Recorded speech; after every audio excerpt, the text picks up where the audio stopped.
Hello students, previous video में अपन ने main syllabus start कर चुके थे अपन, जिसमें सेल की स्ट्रक्चर के बारे में पढ़ रहे थे। स्ट्रक्चर ऑफ सेल के बारे में डिस्कशन किया था, जिसमें मैंने आपको सेल का एक डायग्राम बना करके सेल की स्ट्रक्चर को एक्सप्लेन करना स्टार्ट किया था।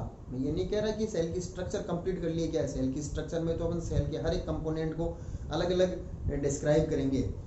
बेसिकली मैंने आपको सेल के दो डायग्राम बना करके सेल की स्ट्रक्चर को समझाना स्टार्ट किया था, जिसमें एक प्लांट सेल और एक एनिमल सेल, दो कंपेरेटिवली स्टडी करके दोनों सेल्स के डायग्राम बना करके आपको एक्सप्लेन किया था। ठीक है, तो उसमें मैंने आपको प्लांट और एनिमल सेल की स्ट्रक्चर के अंदर कुछ डिफरेंसेस बताए थे कि प्लांट सेल के डायग्राम्स बनाते हैं तो उसमें अपन इस टाइप से इसके अंदर चेंजिंग करते हैं, एनिमल सेल्स के डायग्राम में ये चीज़ें अपन इसमें शो करते हैं। तो प्लांट और एनिमल सेल्स में मेन डिफरेंस जो थे वो तो डायग्रामेटिकली उस टाइम पर शो कर दिए थे, मगर इसके अलावा भी बहुत सारे डिफरेंस, हिडन डिफरेंस होते हैं जो डायग्राम में शो नहीं हो पा रहे हैं मगर फिर भी होते हैं। तो आज का जो अपना वीडियो है, उस वीडियो में अपन अपना टॉपिक यही ले रहे हैं, difference between plant and animal cell. तो आज का अपना टॉपिक क्या है? Difference between plant and animal cell. Plant और एनिमल सेल में क्या क्या डिफरेंस होते हैं? तो जैसे अपन ने प्रोकैरियोटिक और यूकैरियोटिक सेल्स में डिफरेंस किया था एक टेबल फॉर्म में, वैसे अपन प्लांट और एनिमल सेल्स में भी डिफरेंस कर सकते हैं। तो कौन कौन से डिफरेंस होते हैं वही एक टेबल फॉर्म में अपन करते हैं। इधर लिख दिया मैंने प्लांट सेल और इधर हो गई है एनिमल सेल।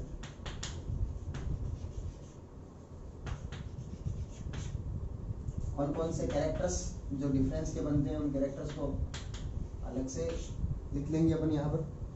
तो देखो, सबसे पहला डिफरेंस का कैरेक्टर अपन करते हैं वो है सेल वॉल। सेल वॉल से रिलेटेड दोनों सेल में क्या क्या डिफरेंस होता है, ये तो आपको अच्छी तरीके से आना चाहिए सेल वॉल वाला तो, क्योंकि प्रीवियस वीडियो में डायग्राम्स के अंदर मैंने आपको ये एक्सप्लेन कर दिया था कि कौन सी सेल्स के डायग्राम में सेल वॉल को मैंने दिखाया था, कौन सी सेल के डायग्राम में सेल वॉल को हटाया था। तो किसमें प्रेजेंट थी सेल वॉल? प्लांट सेल में।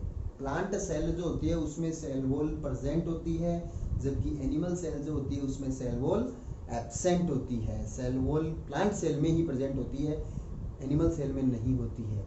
प्रोकैरियोटिक सेल्स में तो सेल वॉल बैक्टीरिया और ब्लू ग्रीन एल्गी में होती है। यूकैरियोटिक सेल्स के अंदर प्लांट सेल में और फंगस में, इनमें भी प्रेजेंट होती है, मगर एनिमल सेल जो होती है उनमें सेल वॉल एब्सेंट होती है। ध्यान रखना, ठीक है। देखो, दोनों सेल्स है यूकैरियोटिक सेल ही, प्लांट और एनिमल दोनों सेल यूकैरियोटिक है, फिर भी दोनों में क्या क्या डिफरेंस है वो अपन इसके अंदर कर रहे हैं। तो सेल वॉल जो होती है वो प्लांट सेल के अंदर प्रेजेंट होती है और एनिमल सेल में एब्सेंट होती है। तो अपन से कोई ये पूछ ले कि प्लांट सेल में सेल वॉल तो प्रेजेंट होती है, मगर किसकी बनी होती है वो सेल वॉल? स्ट्रक्चरल कंपोनेंट क्या होता है प्लांट सेल वॉल का? तो क्या बताएंगे अपन? पेक्टोसेलुलोज, पेक्टिन और सेलुलोज की बनी होती है प्लांट सेल की सेल वॉल जो होती है।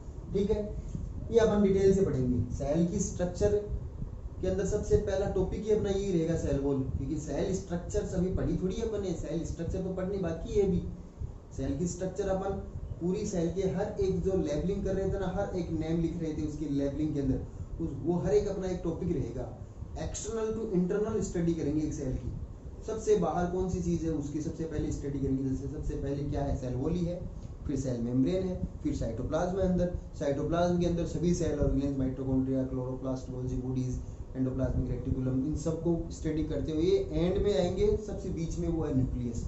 उस न्यूक्लियस को पूरा का पूरा डिस्क्राइब करेंगे। इस टाइप से अपनी सेलुलर स्ट्रक्चर कंप्लीट होगी। ठीक है, तो सेल वॉल तो अपना एक डिटेल टॉपिक अगले वीडियो के अंदर आएगा ही, उसमें अपन फिर से बताऊंगा कि कैसे कैसे सेल वॉल जो प्लांट सेल की सेल वॉल जो होती है उसकी स्ट्रक्चर कैसे होती है। अगला डिफरेंस अपन करते हैं क्लोरोप्लास्ट। क्लोरोप्लास्ट एक मेन सेल ऑर्गेनेल्स है जो प्लांट सेल में प्रेजेंट होता है, एनिमल सेल में एब्सेंट होता है। यानी क्लोरोप्लास्ट जो है वो प्लांट सेल में प्रेजेंट है, एनिमल सेल में एब्सेंट है। बेसिकली ये तो आपको क्लियर ही है कि प्लांट सेल में ही काम आएगा क्लोरोप्लास्ट, क्योंकि प्लांट सेल के अंदर की तो फोटोसिंथेसिस होता है, फोटोसिंथेसिस का प्रोसेस से फूड बनता है और वो फोटोसिंथेसिस कहाँ पर होता है, क्लोरोप्लास्ट में होता है। इसलिए क्लोरोप्लास्ट प्लांट सेल में प्रेजेंट होता है और एनिमल सेल्स में एब्सेंट होता है। प्लांट सेल के अंदर ये पूछ ले कि जो सेल ऑर्गेनेल्स है, वेरियस सेल ऑर्गेनेल्स है, उनमें सबसे लार्जेस्ट सेल ऑर्गेनेल्स कौन सा है, जिसकी साइज सबसे बड़ी होती है, तभी आंसर क्लोरोप्लास्ट ही आएगा। आपसे ये पूछ ले किचन ऑफ द सेल किसे कहते हैं, तो भी आंसर क्लोरोप्लास्ट ही आएगा। वो अपन अलग से जब क्लोरोप्लास्ट वाला टॉपिक पढ़ेंगे तो अलग से आपको बताऊंगा इसके कौन कौन से और नेम दिए गए हैं, इसका क्या फंक्शन है, इसकी स्ट्रक्चर कैसे होती है।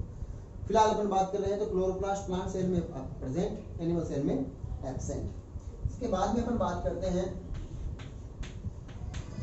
वैक्यूल। वैक्यूल जो है वो प्लांट सेल के अंदर प्रेजेंट होती है और एनिमल सेल जो होती है उसमें मैक्सिमम केसेस में एब्सेंट होती है। अगर कभी कभी प्रेजेंट होती है तो बहुत ही स्मॉल साइज की होती है। लार्ज साइज की सेंट्रल वैक्यूल जो है वो प्लांट सेल के अंदर प्रेजेंट होती है, एनिमल सेल के अंदर एब्सेंट होती है। तो वैक्यूल जो है वो प्लांट सेल के अंदर प्रेजेंट और एनिमल सेल के अंदर एब्सेंट होती है। अगला डिफरेंस अपन करते हैं position of nucleus. Position of nucleus यानी एक सेल का स्ट्रक्चर अपन देखते हैं, सेल का एक डायग्राम बनाते हैं, तो न्यूक्लियस जो होता है वो नॉर्मली अपन सेल की बिल्कुल सेंट्रल पोजीशन में, सेंटर के अंदर बनाते हैं। मगर प्लांट सेल के अंदर जो न्यूक्लियस जो था ना, वो न्यूक्लियस बिल्कुल सेंटर में नहीं बना करके अपन ने थोड़ा पेरिफेरल किया था, थोड़ा सा सेल मेम्ब्रेन की तरफ उसको खिसका दिया था, यानी पेरिफेरल लोकेशन की थी। उसका रीजन भी आपको मैंने बताया था, प्रीवियस वीडियो में बताया था, due to the presence of central vacuole. Central vacuole large vacuole होती है प्लांट सेल के अंदर, वो वैक्यूल जो होती है वो काफी प्लेस को कवर करती है अंदर की तरफ, सेंटर के अंदर, जिससे सेंटर में प्रेजेंट न्यूक्लियस जो होता है वो थोड़ा सा साइड में खिसक जाता है। डायग्राम से याद आ रहा है, प्रीवियस वीडियो में बताया था मैंने, प्लांट सेल के अंदर वैक्यूल जो होती है वो बड़ी होती है तो बीच में आ जाएगी तो न्यूक्लियस को साइड में खिसका देगी। जबकि एनिमल सेल जो होती है उसके अंदर तो वैक्यूल एब्सेंट ही होती है, इसलिए उसके अंदर न्यूक्लियस जो होता है बिल्कुल सेंटर पोजीशन के अंदर पाया जाता है। तो पोजीशन ऑफ न्यूक्लियस की बात करते हैं अपन, तो प्लांट सेल जो है उसके अंदर न्यूक्लियस की पोजीशन जो होती है वो होती है पेरिफेरल, जबकि इसमें होती है एनिमल सेल में बिल्कुल सेंट्रल पोजीशन, बिल्कुल सेंटर के अंदर प्रेजेंट होती है। ठीक है, इसके बाद में अपन अगला डिफरेंस करते हैं, वो है प्लाज्मोडेस्माटा।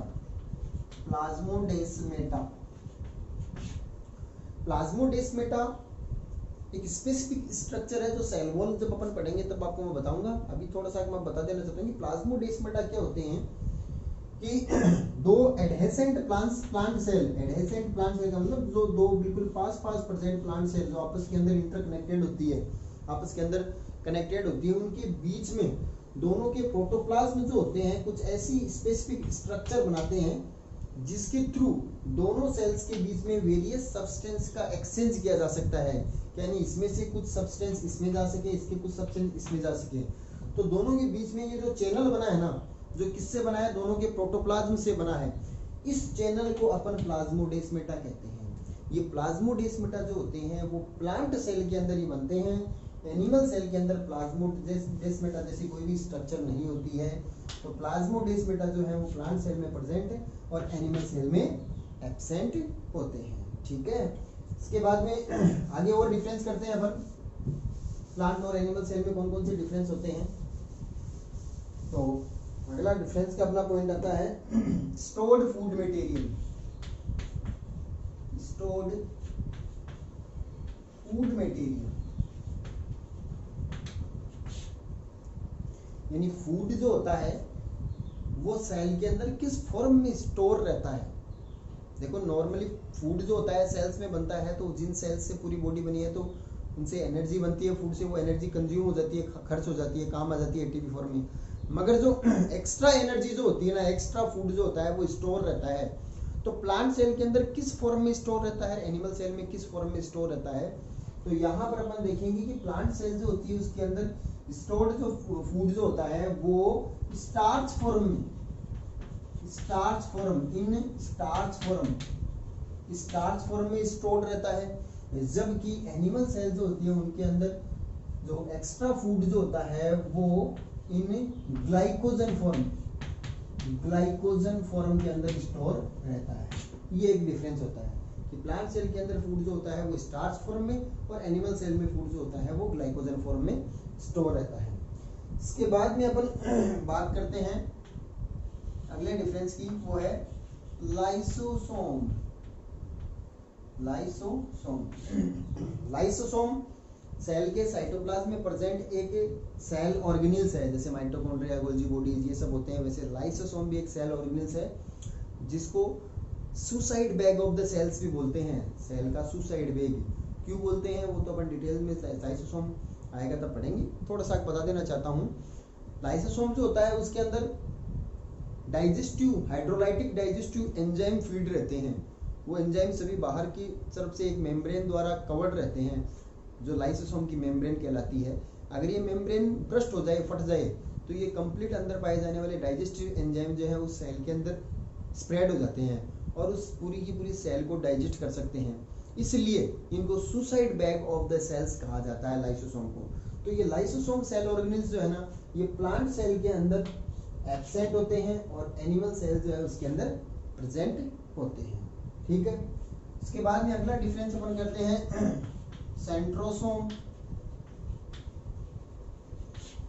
सेंट्रोसोम भी एक सेल ऑर्गेनेल्स है जिसका मेनली फंक्शन होता है सेल डिवीजन के ड्यूरेशन में स्पिंडल फाइबर्स का फॉर्मेशन करने में हेल्प करते हैं ये।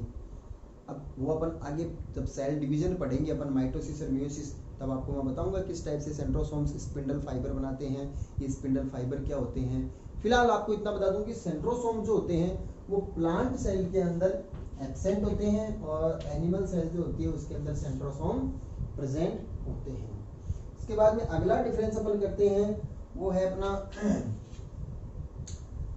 साइटोकाइनेसिस। साइटोकाइनेसिस से रिलेटेड डिफरेंस, साइटोकाइनेसिस से रिलेटेड डिफरेंस में वर्ड है अपना साइटोकाइनेसिस। तो ये साइटोकाइनेसिस क्या होता है, ये भी ये जब अपन सेल डिवीजन पढ़ेंगे तब ये कंप्लीट आपके समझ में आ जाएगी कि व्हाट इज साइटोकाइनेसिस। अभी थोड़ा सा बता देना चाहता हूँ आपको, साइटोकाइनेसिस क्या होता है कि जब सेल का डिवीजन होता है, सेल जब डिवाइड होती है तो उसमें सबसे पहले होता है कैरियोकाइनेसिस, फिर साइटोकाइनेसिस। कैरियोकाइनेसिस का मीन्स होता है डिवीजन ऑफ न्यूक्लियस। पहले न्यूक्लियस का डिवीजन होता है, फिर उसके बाद में उसके अंदर पाए जाने वाले साइटोप्लाज्म का डिवीजन होता है कि जितना भी साइटोप्लाज्म था ना एक सेल में वो आधा आधा हो जाएगा, दो सेपरेट पार्टों में अलग अलग हो जाएगा, दोनों जिससे दो सेल्स बनेगी दोनों सेल्स के अंदर चला जाएगा। तो साइटोकाइनेसिस का मतलब डिवीजन ऑफ साइटोप्लाज्म। ये साइटोकाइनेसिस जो होता है वो दो मेथड से होता है, यानी साइटोकाइनेसिस होने के दो मेथड होते हैं। एक तो होता है सेल प्लेट मेथड से और एक होता है सेल फ्यूरो मेथड से। तो कौन सी सेल्स में कौन सा मेथड अप्लाई होता है, प्लांट सेल्स जो होती है उसके अंदर साइटोकाइनेसिस जो होता है वो होता है by cell plate method. Plate method से साइटोकाइनेसिस होता है किसमें, प्लांट सेल में। और एनिमल सेल जो है उसके अंदर साइटोकाइनेसिस होता है वो होता है by furrow method. Furrow method से साइटोकाइनेसिस जो है वो एनिमल सेल के अंदर होता है। ये मेनली डिफरेंस हो गए हैं किसमें, प्लांट और एनिमल सेल्स में। ठीक है, बुक्स के अंदर सिलेबस में अपन देखते हैं तो वहां पर प्लांट और एनिमल सेल्स की डिफरेंस की टेबल फॉर्म के अंदर नहीं मिलेगा, कहीं कहीं पर अलग अलग जगह पर ये लाइनें लिखी हुई है, उनको सबको एक साथ मैंने करके इसके अंदर आपको बता दिया है कि दोनों के अंदर डिफरेंसेस कैसे होते हैं। नोट्स की बात करूं मैं तो प्रीवियस वीडियो था कुछ टेक्निकल इश्यूज से उसके नोट्स आपके पास नहीं पहुंचे होंगे, उससे प्रीवियस वीडियो के अंदर नोट्स की पीडीएफ मैं आपको भेज दी है, आपको वो नोट्स से रिटर्न के अंदर लिखते जाने हैं। ये कोई आप इस चीज़ का भी ध्यान रखना कि अपना जो टॉपिक चल रहा है कि उसी दिन उसकी पीडीएफ मिलेगा। ये आपको मैं जब मेन सिलेबस में आए थे तब उसी दिन बोल दिया था कि नोट्स आपको डेली नहीं मिलेंगे, नोट्स आपको एक दिन पीडीएफ आ जाएगी मगर वो काफ़ी सारे एक साथ आ जाएंगी, 5-10 वीडियो के एक साथ ही आते हैं। तो आप नोट्स के लिए डेली ऐसे मत करो कि नोट्स आज नहीं आए आज नहीं आए आज नहीं आए। नोट्स की पीडीएफ डेली नहीं आएगी आपके पास, वीक में एक दिन आ जाएगी मगर वो पूरे वीक तक आप उसको लिखते जाओ, इतने नोट्स एक साथ भेज दिए जाएंगे। फर्स्ट पीडीएफ जो भेजी थी मैंने छोटी भेजी थी क्योंकि स्टार्टिंग किया था मेन सिलेबस की। सेकंड पीडीएफ कुछ टेक्निकल इश्यूज से आपके पास पहुंच नहीं पाई थी। अब जो मैं वीडियो बना रहा हूँ और इसके आगे के जो टॉपिक्स हैं उनकी एक साथ ही नोट्स की पीडीएफ आपको मैं सेंड कर दूंगा। आप उन नोट्सों को टैली करते जाना और वीडियो साथ साथ में अपने हो ही रहे हैं। तो नोट्स का कोई ज़्यादा आप टेंशन मत लो, जैसे जैसे आपके पास आ रहे हैं, कम आ रहे हैं, ज़्यादा आ रहे हैं, आप उनको नोट डाउन करते जाओ। वीडियो को केयरफुली सुनो, किसी चीज़ को एक्सप्लेन करने में, उसको समझने के अंदर ध्यान रखो आप। नोट्स भी आपको साथ साथ में धीरे धीरे करके फॉलो करनी है। ठीक है, थैंक यू।